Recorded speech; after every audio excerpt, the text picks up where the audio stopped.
tao ay namatay na o namayapa na, ay nagre-reincarnate siya in the form of animals like birds or butterfly? Alam mo kapatid, yung reincarnation, hindi lang sa word of mouth yan. Yan ay turo ng Hinduism. At tinatanggap yan ng ibang mga relihiyon. Pati Katoliko nga, naniniwala na yung iba riyan eh. Na pagka namatay, magre-reincarnate. Ang ibig sabihin nun, mabubuhay uli sa laman. Pwedeng mabuhay na parang aso. Kaya sasakay sa isang babo, yung kaluluwa raw, pupunta dun sa butterfly. Ay, nako. Tapos yun daw, halimbawa, nagre-reincarnate, ganito raw, yung kaluluwa raw, kakapit sa mangga, pag nakain daw yung mangga ng naglilihi, yun naman daw ipapanganak siya uli sa ibang katauhan. Huwag ka maniniwala riyan. Ang sabi ng Diyos sa Biblia, ito, 9:27 ng Ebreo.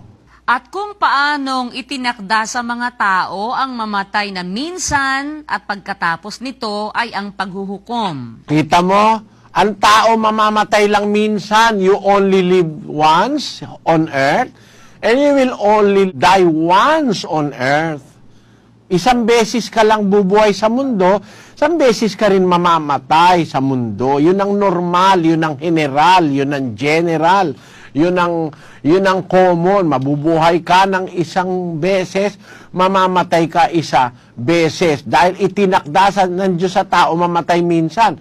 Kung totoo yung reincarnation, hindi ka lang minsan mamamatay. Pag namatay yung butterfly, patay ka na naman uli, pupunta ka na naman sa bubuyog. Pag namatay yung bubuyog, patay ka na naman uli, pupunta ka na naman sa alupihan. Pag yung alupihan, nakain ng ahas, patay ka uli, nandun ka ngayon sa ahas. Walang katotohanan yan. At tinan mo kung bakit yan ay kasinungalingan. Sabi ng mga Hindus, kaya raw ang tao nagre-reincarnate to make up for the past, pagkakamali niya, pagkakamali niya sa buhay niya, kaya kailangan daw mag-reincarnate para magpakabuti, pwede raw 1,000 beses kang mag-reincarnate, reincarnate. Kung totoo yan, kapatid, hindi dadami ang tao. Bakit? Dalawa lang ang tao nung umpise, dalawa lang ang kaluluwa, di ba? Kung namatay si Adan, magre-reincarnate. Dapat, dalawa rin uli ang magre-reincarnate sila ni Eva. Dalawa uli, 3, o kaya kasama si Cain, magre-reincarnate. Hindi totoo yun. Bawat taong ipinanganganak, may kanyang individual na espiritu. Bawat tao, may individual spirit in him. Kung paanong si Adan may espiritu, may kaluluwa, si Eva meron din. Si Abel meron din. Si Cain meron din. Bawat isa dyan mananagot sa Diyos. Hindi pwedeng ikaw pupunta ka na naman sa ibang tao. Mali yun. Pakinggan mo sa 18:20 ng Ezekiel. Ang kaluluwa na nagkakasala, mamamatay. Ang anak ay hindi magdadanas ng kasamaan ng ama, o magdadanas man ang ama ng kasamaan ng anak.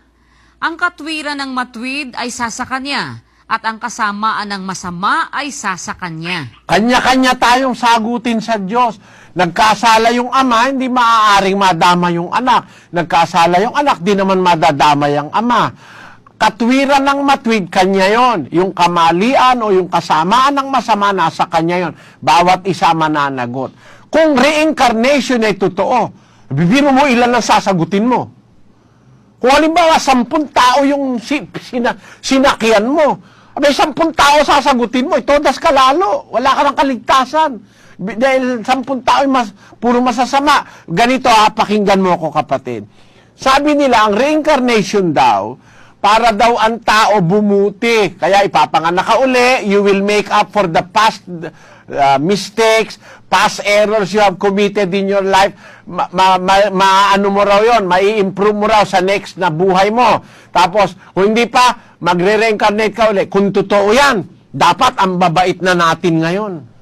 Ang mga tao, ang babait na. Dahil ang tagal-tagal na ng lahi ng tao. Kung totoo ang reincarnation, and the intent of reincarnation is for people to renew and to make up for the past mistakes he have done in his former life, we should have been a perfect race now. Dapat perfecto na tayo. Dahil, biro mo, nakailang beses ka nang na-reincarnate, marami ka ng beses na umpog. Abe, dapat wag ka nang mabukulan. Ba't ang tao ngayon, puro bukol pa? Ha? Puro kawalang yan pa ang ginagawa ng tao. Lalo nang sumama ang tao. Mas masama pa ngayon ang tao kaysa sa dati. Dahil hindi totoo